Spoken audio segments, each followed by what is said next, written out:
예수님께서 이 땅에서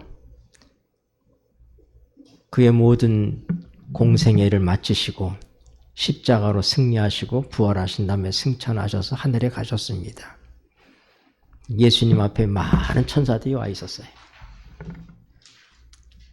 그 천사들 가운데 대변인격인 가브리엘 천사가 예수님께 여쭤봤습니다. 예수님, 땅에 가서 무슨 일을 하셨습니까? 예수님께서 얘기하셨어요. 그래, 내가 인간이 되어서 이 땅에서 태어나서 내가 그들을 위해서 십자가를 지고 죽었지. 그리고 부활해서 이제 내가 이제 이렇게 승천해서 여기 다시 하늘에 온 거야 하고 얘기하니까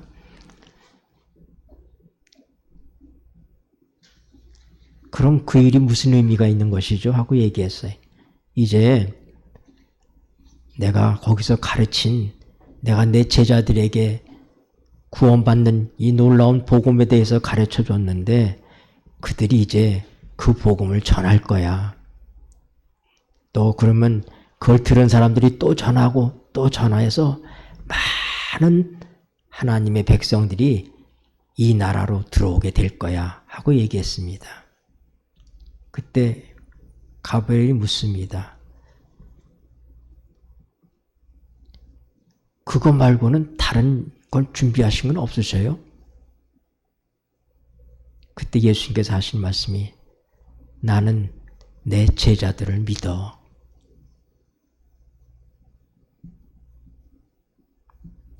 이건 한 이야기지만 그러나 의미가 있고 또 내용상으로는 또 별로 틀리지 않는 그런 얘기입니다. 예수님께서 이 땅에 오셨을 때 그가 가장 많은 시간을 3년 반이라고 하는 공생의 시간 동안에 가장 많은 시간을 어디에다 보냈는가? 제자들과 함께 보내셨습니다. 제자들에게 많은 시간을 쏟으시고 그들을 가르치셨습니다. 그리고 예수님께서는 그들에게 모든 걸 맡기고 하늘로 올라가신 거예요. 우리가 아는 것처럼 예수님의 제자들이 그다지 탁월하지 않습니다.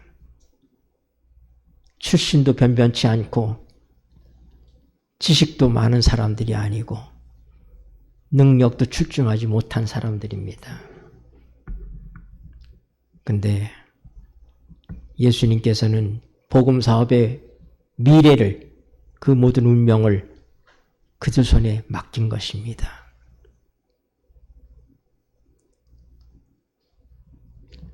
그게 다였을까요?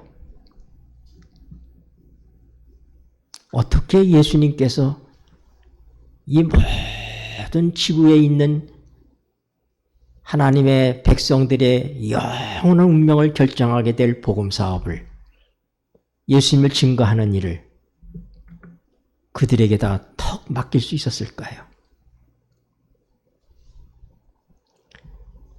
여기 보면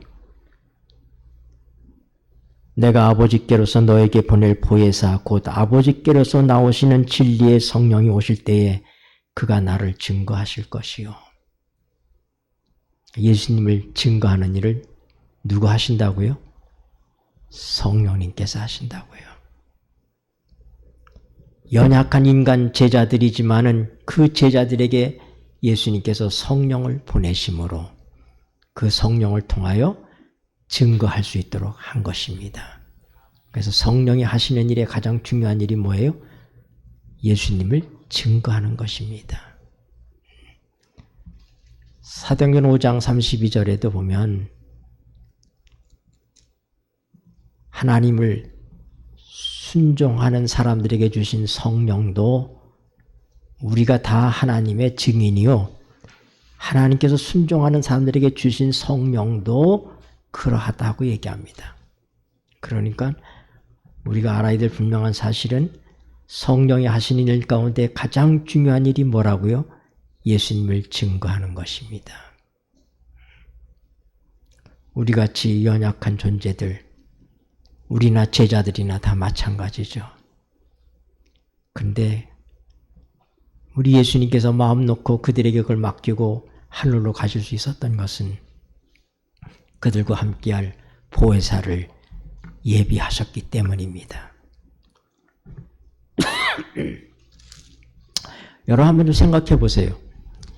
예수님의 제자들이 3년 반 동안 예수님한테 교육을 받았는데 얼마나 변했습니까, 그들이?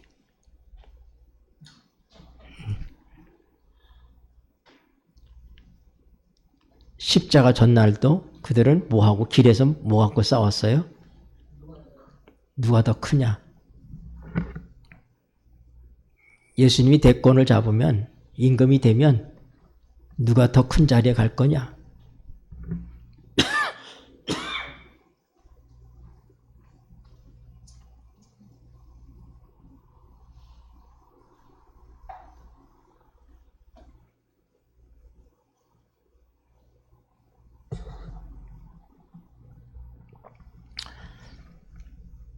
달라진 게 없습니다. 3년 반 동안 그들이 품성이 아주 고상해지고 예수님을 닮고 그런 모습이 십자가 전날 밤까지 보이지 않습니다. 그리고 그들을 그렇게 아끼고 사랑하셨던 그 예수님을 다 버리고 도망갔잖아요. 그런데 그들이 성령을 받았습니다. 여러분, 많은 사람이 늦은비 성령을 고대하면서 갖는 오해가 뭐냐면 우리는 늦은비 성령을 받기 위해서 준비해야지 된다. 우리의 품성이 완전해져야지 된다. 우리 삶이 늦은비 성령을 받을 수 있을 만큼 준비되어야 되는 것들에 대해서 우리는 늘 부담을 갖습니다. 그런데 우리가 분명히 알아야 될 것은 성령은 선물로 주신 것입니다. 예수님의 제자들이 준비가 되었기 때문에 그들이 예수님의 가르침을 통해서 만반의 준비가 되었기 때문에 성령이 오셨는가? 아닙니다. 성령이 오시니까 그들이 변했습니다. 그들이 변해서 성령이 오신 것이 아니라 성령이 오심으로 변했다 이 말입니다. 이것이 키포인트예요. 그러므로 우리는 성령을 선물로 주신다고 하는 하나님의 약속을 믿는 믿음으로써 성령을 받게 된다고 얘기하는 것입니다. 갈라디아서 보세요. 갈라디아서 3장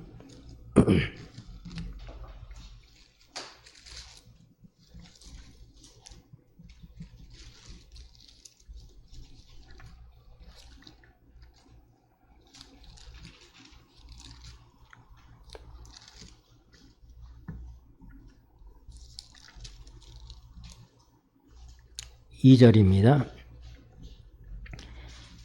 내가 너희에게 읽겠습니다. 시작.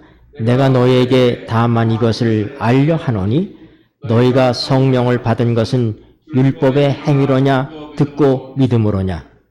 3절. 너희가 이같이 어리석으냐 성령으로 시작하였다가 이제는 육체로 마치겠느냐. 5절입니다. 너희에게 성령을 주시고 너희 가운데서 능력을 행하시는 이의 일이 율법의 행위에서냐 듣고 믿음에서냐. 여러분, 사도 바울은 갈라디아 교인들에게 얘기합니다. 여러분, 갈라디아 사람은 어떤 사람들이에요? 이 북방 민족들, 이 갈라디아 사람들은 거친 사람들입니다. 이방인입니다. 하나님 모르던 사람들이에요. 그럼 이 갈라디아 교회를 누가 세웠어요? 사도 바울이 전도 여행을 하는 동안에 세운 교회들이에요. 그럼 그들의 신앙 연조가 얼마나 깊었을까? 수십 년 된 교회 아닙니다.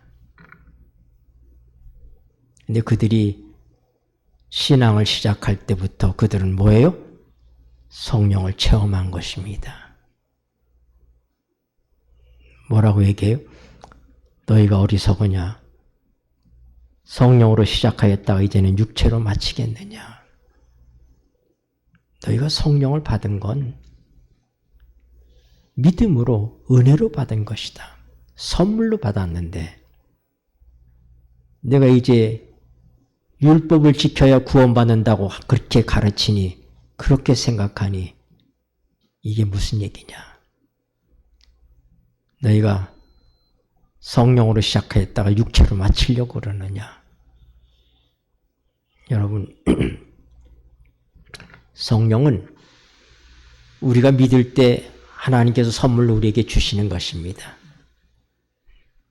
그리고 우리는 그 성령 안에서 사는 거예요. 그리스도의 삶이라는 건 성령 안에서 사는 거예요. 그래서 성령 안에서 살기 위해서 하나님께서 어떻게 하느냐? 우리를 거듭나게 하시는 거예요. 뭘 통해서? 성령을 통해서. 물과 성령으로 거듭나지 아니하면 하나님의 나라를 볼 수 없다. 거듭난다는 얘기는 그건 뭘 얘기하는 거냐? 우리가 그동안 다 죽어있던 사람들이에요. 누구에 대해서? 하나님에 대해서. 에베소서 2장을 보세요.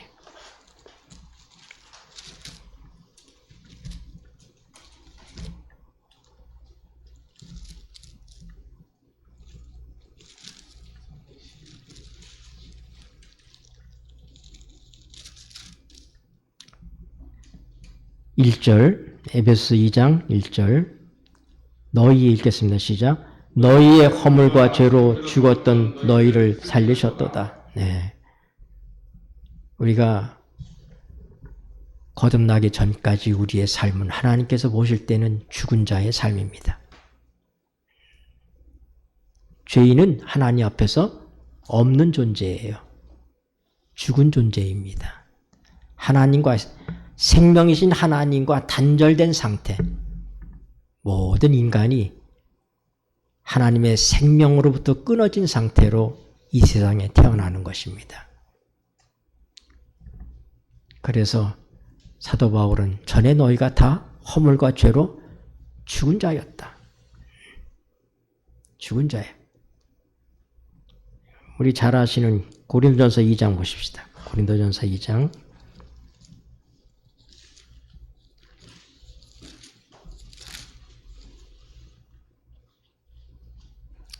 14절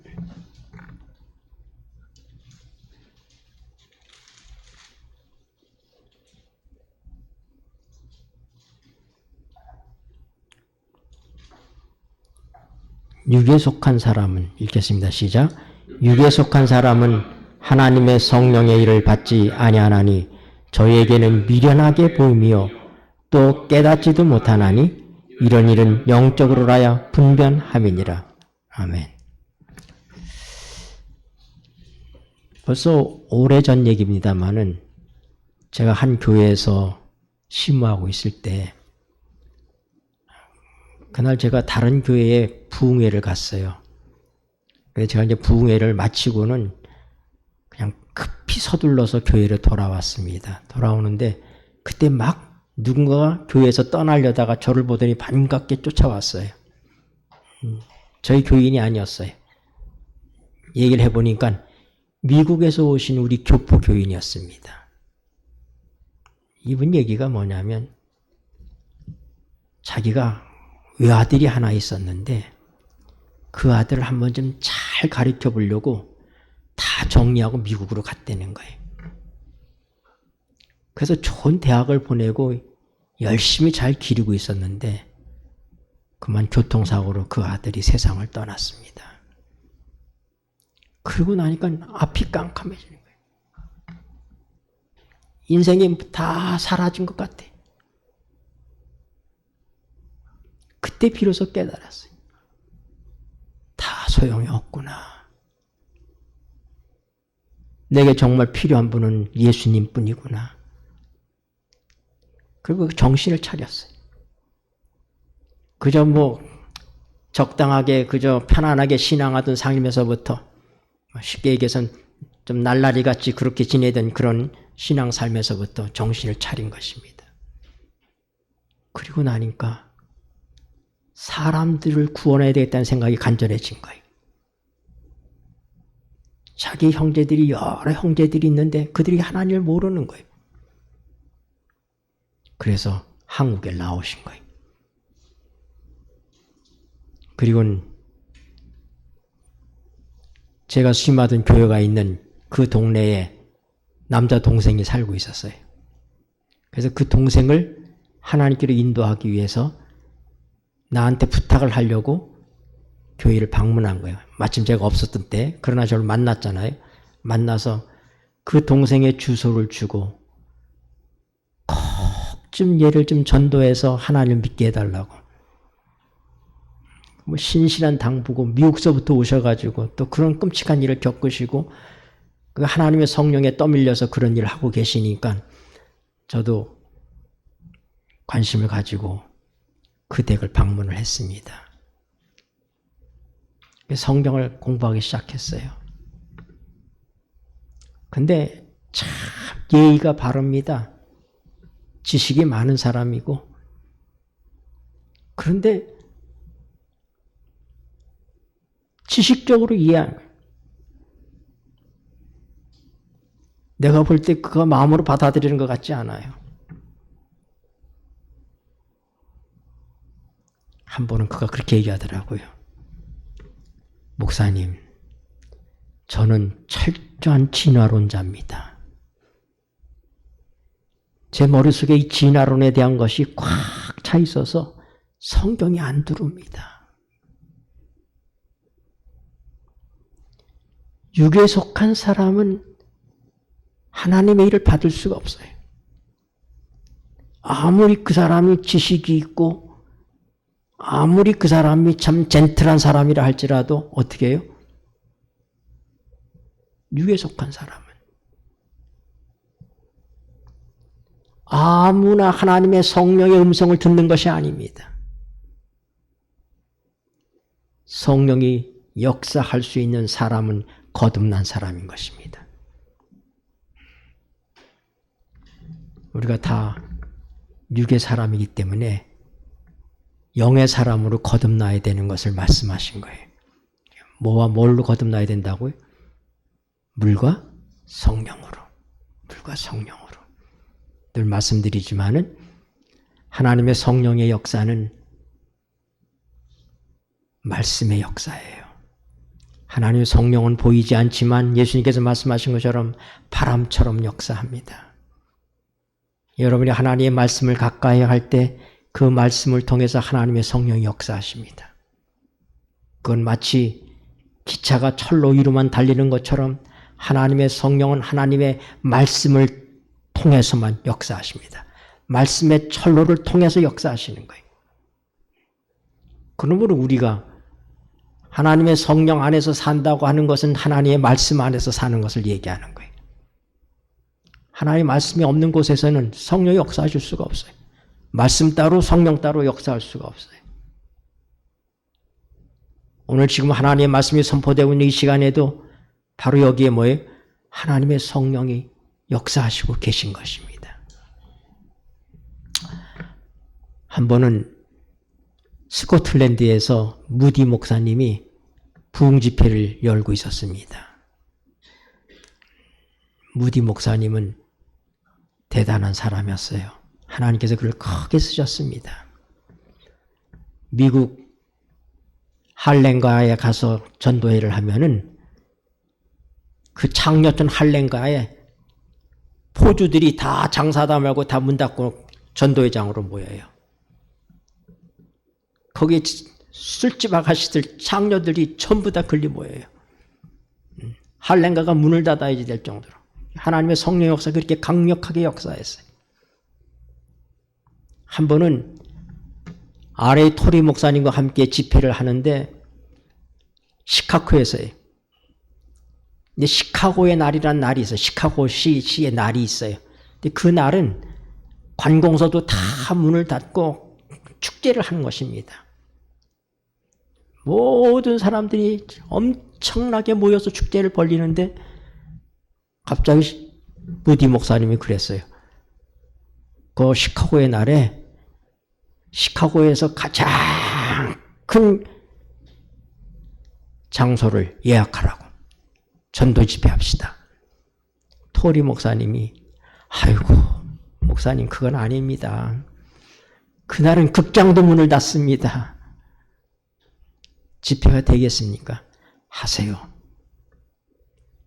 그래서 가장 큰 공연 장소를 새로 그날 빌렸습니다. 그리고 이제 하루 종일 집회를 하는데 토리 목사님의 말씀하는 순서는 한 점심때쯤 있었어요. 그가 아침부터 참석을 못하고 점심때쯤 자기 시간이 돼서 이제 부랴부랴 거기를 왔습니다. 사람이 얼마나 모였을까. 그런데 경찰들이 나와가지고 난리에 보니까 사람들이 너무 많이 와가지고 경찰들이 그 안내를 하고 있고 안에 있는 사람보다 밖에 있는 사람이 더 많아가지고 정문으로 들어갈 수가 없어서 창문으로 다 기어서 들어가서 자기가 설교를 했다는 거예요. 이렇게 하나님께서 쓰신 사람이에요. 우리 화이 선지자도 얘기하기를 우리 교회에 저 무디와 같은 영성의 거인이 없는 것이 참으로 안타깝다. 그렇게 말씀하셨어요. 하나님께서 크게 쓰신 사람입니다. 그분과 함께 집회할 때 찬양을 지도하는 목사님이 계셨는데 그분이 생키 목사님이. 무디 목사님과 생키 목사님은 팀으로다가 늘 세계 각곳을 다니면서 미국 전역과 세계 각곳을 다니면서 집회를 하는데 스코틀랜드에서 집회를 할 때였어요. 한 소녀가 집회에 참석했다가 예수님을 영접하라고 하는 설교를 듣고 예수님을 영접하는 게 뭘까? 어떻게 해야 되지? 그는 자기가 다니는 교회 목사님을 찾아가서 목사님, 제가 예수님을 영접하고 싶은데 어떻게 해야지 되는 거예요? 근데 그 목사님이 쉽게 설명할 수가 없었어요, 이것을. 이렇게 저렇게 얘기하는데 이 사람이 더 이해를 못 하겠는 거예요. 그 다음에 뭐라고 하냐면 이사야 53장을 읽어보세요. 얘기하는 거예요. 근데 안타깝게도 이 소녀는 성경을 읽을 줄 모르는 사람이에요. 그는 가난하고 글도 배우지 못했습니다. 그날도 답답한 심령으로 전도 집회에 참석했어요. 계속되는 말씀에서 그의 답답함을 가지고 목사님을 만났습니다. 무디 목사님을 만났습니다. 만나서 이야기를 하는 동안에 갑자기 이 소녀가 손을 쳐들고 얘기합니다. 아, 알았어요. 저는요, 글도 읽을 줄 몰라요. 성경도 읽을 줄 모릅니다. 저는 가진 것도 없고요. 배운 것도 없고요. 아무것도 없습니다. 그러나 이제 알았습니다. 내가 하나님께 나간다고 하는 것은 그냥 내가 지금 있는 이 상태에서 손을 번쩍 들고 주님께 나가면 되는 거네요.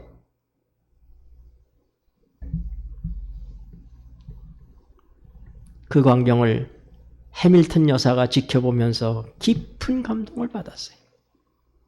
그래서 그가 그 모습 그대로를 시로 썼습니다. 그리고 그거를 생키 목사님이 곡을 붙인 것이 우리 419장 찬송이에요. 내 모습 이대로 주 받으옵소서. 날 위해 돌아가신 주 날 받으옵소서.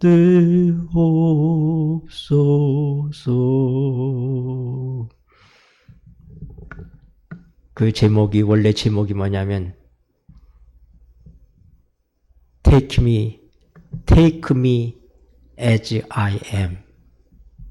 나 있는 이 모습 그대로 나를 받아주세요. 나를 취하세요. Take me as I am. 여러분, 하나님께 나간다고 하는 것, 우리가 영의 사람이 된다는 거 어려운 거 아닙니다. 이렇게 배우지 못한 사람도, 어리고 가난하고 존재감이 별로 없는 그런 소녀도 하나님의 성령이 역사하실 때, 내 이 모습 그대로 나가면 되는 거네요. 오늘 이 소녀의 깨달음과 부르짖음이 우리 모두에게 함께하기를 간절히 원합니다. 여러분, 우리는 죄인입니다.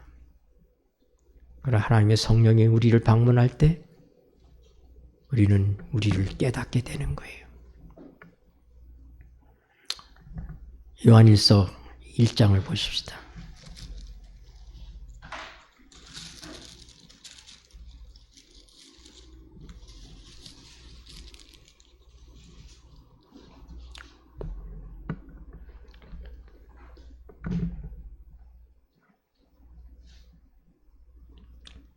(7절입니다) 7절부터 9절까지 읽겠습니다. 저가 읽겠습니다. 시작. 저가 빛 가운데 계신 것 같이 우리도 빛 가운데 행하면 우리가 서로 사귐이 있고 그 아들 예수의 피가 우리를 모든 죄에서 깨끗하게 하실 것이요. 만일 우리가 죄 없다 하면 스스로 속이고 또 진리가 우리 속에 있지 아니할 것이요. 만일 우리가 우리 죄를 자백하면 저는 미쁘시고 의로우사 우리 죄를 사하시며 모든 불의에서 우리를 깨끗게 하실 것이요. 아멘. 요한은 예수님을 빛이라고 소개합니다. 요한복음에서도 또 요한일서에서도. 그런데 여러분, 빛이 없으면 우리는 아무것도 볼 수가 없습니다. 늘 하는 얘기지만은 내가 옷을 제대로 입었나, 넥타이가 바르게 맺었나 하기 위해서 거울 앞에 가지만 깜깜한 밤에 불이 꺼져 있다면 거울 앞에서 날 볼 수 있어요? 볼 수가 없습니다. 빛 대신 하나님과 사귐이 없으면, 빛 되시는 그분 앞에 우리가 나가지 아니하면 우리는 우리의 모습이 보이지 않습니다. 우리는 우리 스스로 볼 때 우리가 꽤 점잖은 사람이고 도덕적인 사람이고 정직하게 살려고 노력하는 사람이고 꽤 괜찮은 사람처럼 보입니다. 그러나 그분과 사귀면, 빛 대신 그분 앞에 우리가 나가면 우리의 모습이 보이는 것입니다. 그때 우리가 뭐예요? 내가 이렇게 말할 수 없는 이런 죄인이었나? 그때 우리에게 주시는 복음이 뭡니까? 그 아들 예수의 피가 너희의 모든 죄를 깨끗게 하셨느니라. 빛 되시는 그분을 통하여서 우리 자신을 알지 아니하면 우리는 예수 그리스도의 피를 필요로 하지 않습니다. 그게 나하고 무슨 상관이 있어요? 나는 꽤 괜찮은 사람인데. 육에 속한 사람은 하나님의 일을 받을 수가 없습니다. 하나님의 성령님께서 우리를 빛 가운데로 인도할 때 우리는 그 빛 가운데서 하나님과 가까이 사귀다 보면 하나하나 우리 자신을 보게 됩니다. 깨닫게 돼요. 그래서 이제 어떻게 해요? 예수님의 보혈을 통하여 용서함을 받고, 그리고 성령이 우리 안에 사시는 삶을 살게 되는 것입니다. 예수님께서 포도나무 비유를 말씀하셨어요. 예수님이 십자가 전날 밤에 마지막 저녁을 제자들과 함께 먹고 이제 겟세마네를 향해서 이제 가시는 그때 달빛이 교교하게 이렇게 비치고 있는데 마침 어디를 지나가냐면은 포도 과수원 옆을 지나가시게 되셨어요. 포도 과수원 옆을 이렇게 달빛 속에서 지나가시면서 예수님이 자연스럽게 주신 말씀이 요한복음 15장 포도나무의 비유입니다. 나는 포도나무요 너희는 가지니. 가지가 나무를 떠나서는 아무것도 할 수가 없느니라. 요한복음 15장 보십시다.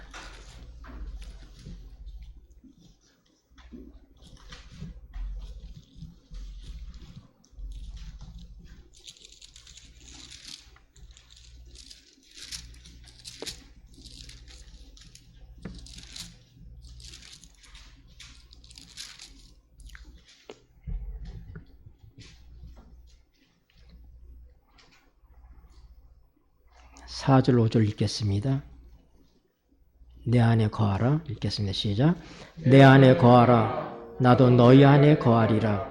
가지가 포도나무에 붙어있지 아니하면 절로 과실을 맺을 수 없음같이 너희도 내 안에 있지 아니하면 그라리라. 나는 포도나무요 너희는 가지니 저가 내 안에 내가 저 안에 있으면 이 사람은 과실을 많이 맺나니 나를 떠나서는 너희가 아무것도 할 수 없습니다. 중국 선교의 새벽별이라고 불려지는 사람이 누구냐면 허드슨 테일러입니다. 허드슨 테일러는 의사였어요. 근데 그는 해외 선교의 뜻을 품고 그가 이제 중국을 선교하기 위해서 떠납니다. 근데 그가 떠나기 전에 그는 여러 차례를 하나님 앞에서 여러 가지를 기도원처럼 시험을 합니다. 만약에 선교단체에서 선교비를 보내주지 않고 그게 끊어지면 하나님께서 나를 돌봐주실 것인가? 선교주에서 내가 생존할 수 있을 것인가? 그래서 그는 페이닥터 원장 밑에서 보조하는 의사로서 그렇게 월급 받고 일을 하는데 그가 월급날이 되면은 원장님이 월급을 줘야 되는데 기억력이 없어요. 이분이 잘 잊어먹어가지고 꼭 얘기하기를 여보게 월급날이 되면 나에게 얘기 좀 해줘. 귀띔을 해줘. 그래 내가 월급을 주지. 근데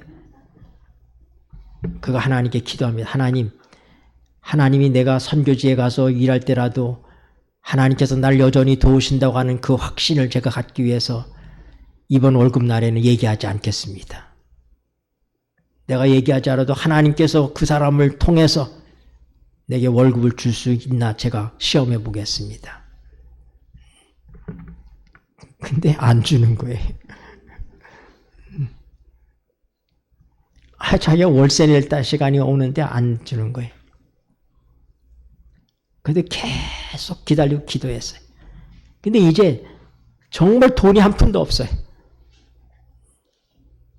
이제 진짜 돈이 안 주면 안 되는 그런 상황에 얘기할까 말까.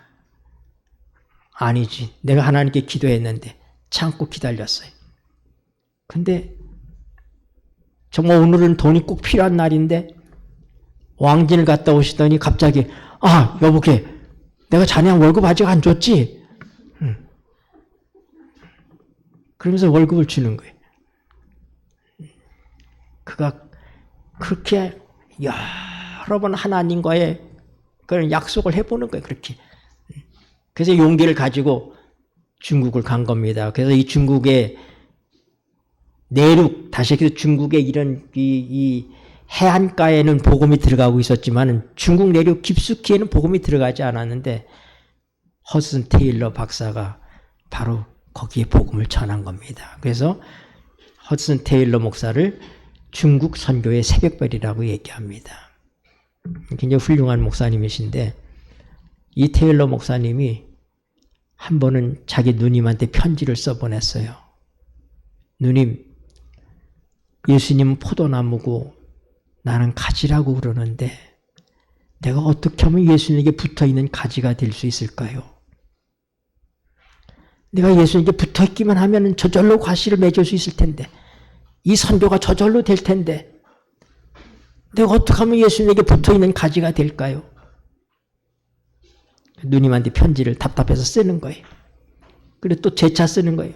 누님, 제가 노력하면 노력할수록 더 안 되는 것 같아요. 이 비결이 뭘까요? 근데 어느 날 갑자기 동료 선교사가 그를 찾아왔습니다. 그리고 그의 고민을 듣더니 그가 껄껄 웃으면서 얘기했어요. 여보게,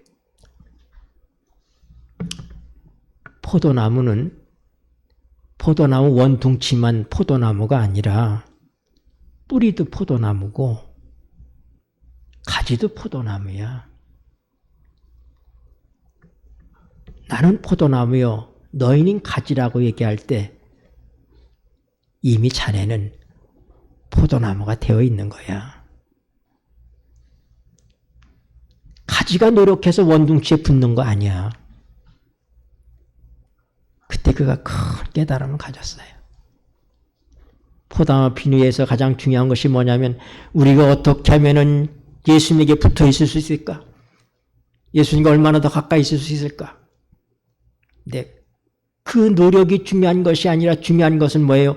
나는 포도나무요 너희는 가지니 할 때 이미 나는 포도나무가 되어 있다는 사실입니다. 내가 가지가 되려고 노력할 필요가 없다고 하는 거예요. 이 믿음에서 시작해야 돼. 그래서 내 안에 거하라는 얘기는 바로 뭐냐면은 내가 이렇게 너를 포도나무라고 가지라고 그랬으니 내 말을 믿고 내 말 안에 거하라 이 말입니다. 성경에 기록되어 있는 진리들은 많은 진리가 객관적 진리입니다. 예수님이 십자가에 피 흘려 돌아가심으로 내 모든 죄가 깨끗하게 되었다 하는 것은 주관적인 것 아닙니다.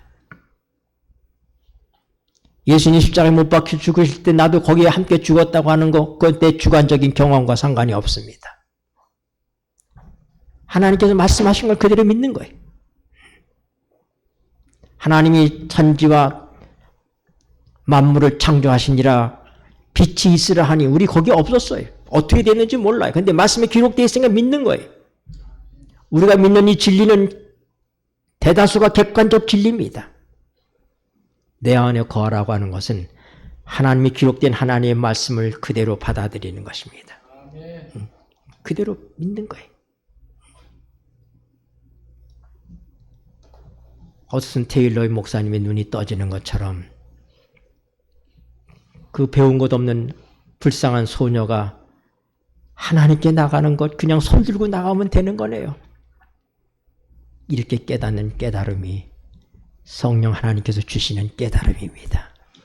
오늘 우리가 포도나무라고 하는 사실, 포도나무 가지예요. 그러므로 우리는 절대적으로 예수님에게 의존되었다고 하는 사실을 알아야 돼. 그분이 아니면 나는 존재할 수가 없고 존재 가치가 없는 것입니다. 뿐만 아니라 포도나무 가지는 포도나무로부터 모든 영양분과 수액을 받아서 잎을 내고 꽃을 피고 열매를 맺히는 것입니다. 그래서 하나님의 백성은 날마다의 삶 속에서부터 그분으로부터 공급받아서 사는 거예요. 요한복음 6장을 보시겠습니다.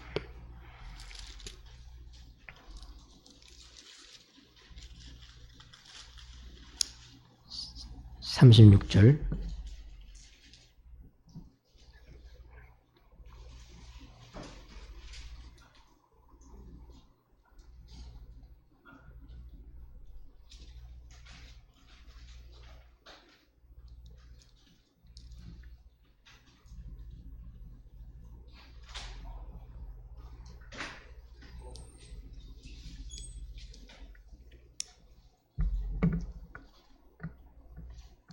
(53절부터) 보십시다. 53절. 예수께서 이르시되, 요한복음 15장 53절. 예수께서 이르시되, 읽겠습니다. 시작. 내가 진실로 진실로 너에게 이르노니 인자의 살을 먹지 아니하며 인자의 피를 마시지 아니하면 너희 속에 생명이 없느니라. 56절. 내 살을 먹고 내 피를 마시는 자는 내 안에 거하고 나도 그 안에 거하나니. 예수님께서 내 안에 거하라. 그래야만 나도 너희 안에 거하시겠다고 그랬잖아요. 근데 여기 뭐라고요? 어떤 사람이 내 살을 먹고 내 피를 마시는 자가 내 안에 거하고 나도 그 안에 거한다. 여러분, 예수님의 살을 먹는다는 게 무슨 의미예요? 예수님의 피를 마신다는 게 뭐예요? 화요병이 얘기하기를 우리가 먹는 모든 음식도 그분의 몸으로 산 것이다. 우리가 마시는 모든 물도 음료도 그분의 피로 산 것이다. 그렇게 말씀했어요. 오늘 우리의 삶이 철저하게 그분에게 의존되어 있어야지 돼. 제가 참 존경하는 한 집사님이 계셨는데 그 집사님이 전철에서 성경을 이렇게 보고 가고 있었대요. 그랬더니 한 여대생이 옆에 한 여대생이 그걸 이렇게 보더라는 거예요. 그러면서 교회 나가세요? 그러더라는 거예요. 그렇다고. 예수님은 어떤 분이세요? 그 학생이 묻더라는 거예요. 예수님은 내 밥이야. 예수님은 내 집이야. 예수님은 내 옷이야. 그랬더니 네? 새롭네요 하고 얘기하더라는 거예요. 그분은 정말 그렇게 사시는 분이었어요. 제가 학생 전도사 시절에 정식 전도사라고 제가 대학 신학교 다닐 때 한 교회에서 목사님 밑에서 일을 하고 있을 때인데 그분이 그 교회 성도였어요. 전화가 옵니다. 지금 같은 핸드폰이 아니죠. 이거 따르릉 울리는 전화 있잖아요. 그거 옛날 그 전화가 이렇게 와요. 전화 받으면 전도사님 기도해 주세요. 뭐요? 지금 우리 딸 등록금이 없어요. 그래서 우리 남편 보고 등록금 구하라고 저 등 떠밀어서 밀었는데 구해오라고 좀 기도해 주세요. 그럼 제가 전화기 들고 거기서 기도하는 거예요. 하나님, 지금 등록금이 없어서 지금 등록금 구하러 지금 나가신다는데 도와주세요 하고 기도하는 거예요. 며칠 지난 다음에 전사님 다시 기도해 주세요. 왜요? 등록금을 구해왔는데요. 제가 새벽에 집 가까이 있는 교회를 장로교회인데 그 교회를 새벽 기도를 나간다는 거야. 근데 그 교회 전도사님도 학생이에요. 근데 그 전도사님이 학비가 없어서 쩔쩔매고 있더라 이거예요. 그래서 딸 등록금 구해온 거 거기 줘버렸다는 거예요. 그러니까 또 구해와야 되니까 또 기도해 주세요. 그런 집사님이세요. 예수님은 내 밥이야. 예수님은 내 옷이야. 예수님이 살을 먹고 피를 먹는다는 것이, 피를 마시고 산다는 것이 바로 그것입니다. 여러분 한번 생각해 보세요. 세상에서 우리가 얼마나 참 약한 존재들인지.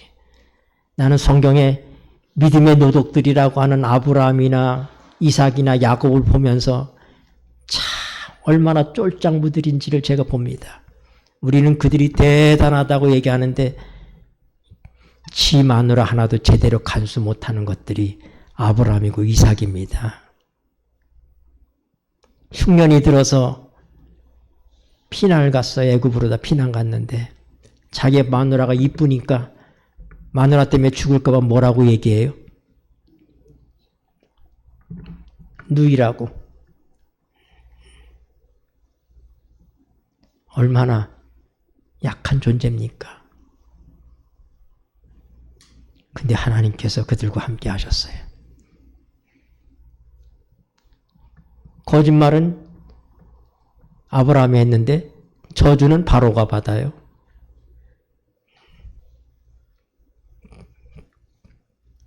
이삭도 똑같아요. 이삭 때도 흉년이 들었어요. 다 팔라스틴 다 천수답이에요. 비 안 오면은 대책이 없어요. 제가 그 가나안이라고 하는 거길 이스라엘을 가봤는데 진짜 간조한 땅에. 근데 아비멜렉한테 갔습니다. 블레셋 왕 그랄 왕 아비멜렉한테 피해서 갔어요. 자기 누이라고, 리브가를 누이라고 얘기했어요. 근데 그랄 왕이 이렇게 창으로 보니까 어느 날 이삭이 마누라를 안고 있는 걸 봤어요. 아이고 이놈 자식 거짓말했구나. 불러가지고 너 왜 네 마누라한테 누이라고 그랬느냐. 아유, 내가 혹시 우리 마누라 때문에 목숨을 잃을까 봐 내가 그렇게 했다고.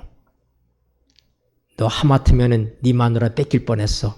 다른 사람이 그 여자를 동참할 뻔했어.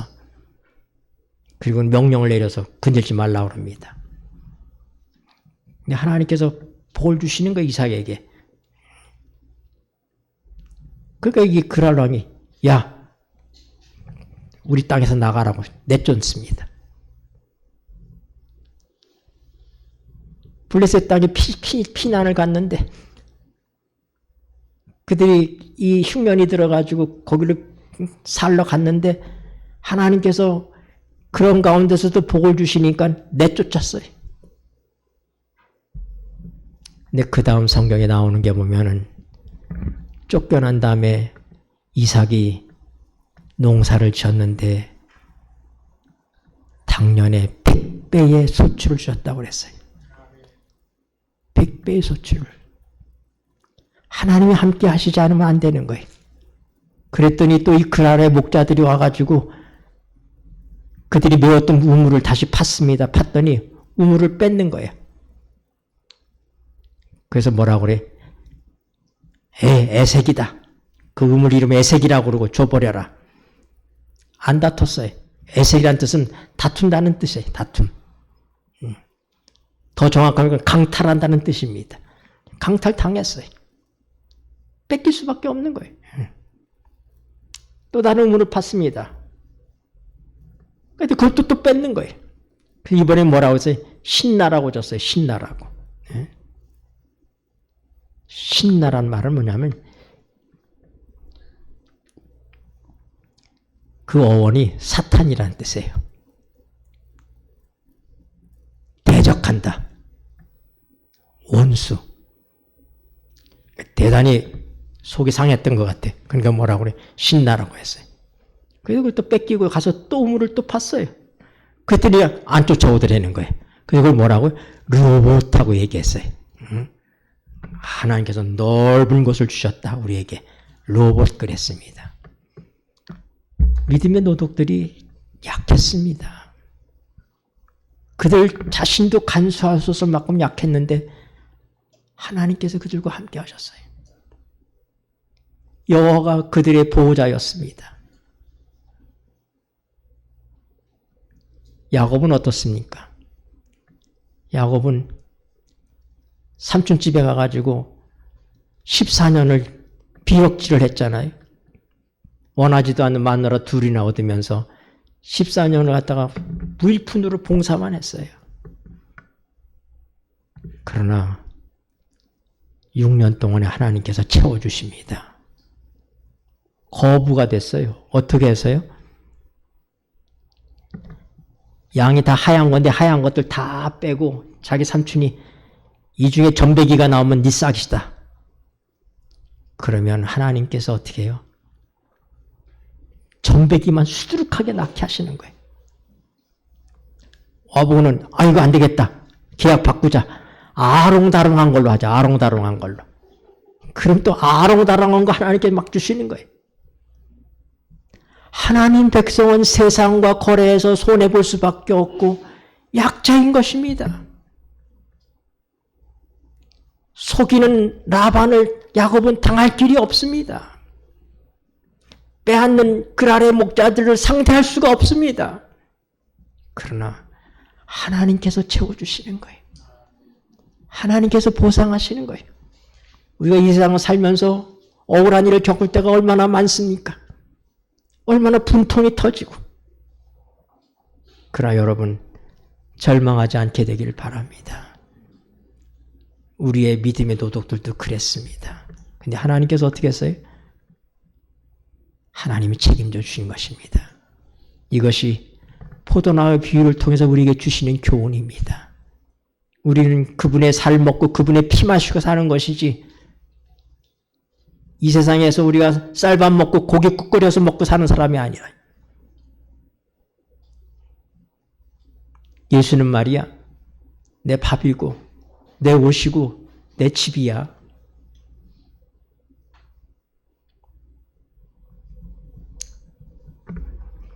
쳐야 되겠네요.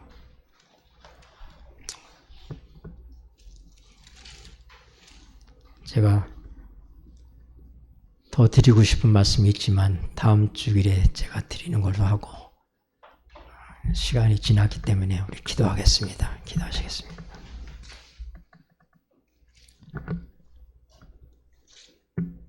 고마우신 하늘 아버지,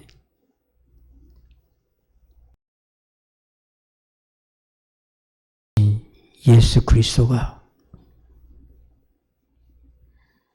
우리가 그분의 살을 먹고 그 피를 마실 때 예수님이 내 안에, 내가 그분 안에 있게 된다고 말씀하신 말씀을 인하여 감사를 드립니다. 우리는 이 땅에 힘없는 나그네들입니다. 우리는 당하고 손해볼 수밖에 없는 사람들, 빼앗기고 갈취당할 수밖에 없는, 그러나 우리 예수님이, 예수님의 살이 내 밥이요 내 떡이요 예수님의 피가 내 음료가 된다고 하는 사실을 인하여 감사를 드립니다. 그렇게 살게 하여 주시옵소서. 하나님께서 책임지시는 이 가장 든든하고 확실한 포도나무 비유를 통해서 주신 말씀처럼 주님만을 바라보고 살게 하여 주시고 주님만을 의지하여 살게 하여 주시옵소서. 이제는 예수 그리스도의 은혜와 우리 아버지 하나님의 다음이 없는 사랑과 성령 하나님의 교통하심이 한 주일을 살아갈 주의 사랑하는 자녀들의 삶 속에 영원한 능력으로 함께할지어다. 아멘. 하나님이 지켜주시네. 놀라지 마라, 겁내지 마라. 주님 나를 지켜주시네. 내 맘이 힘에 겨워 지칠지라도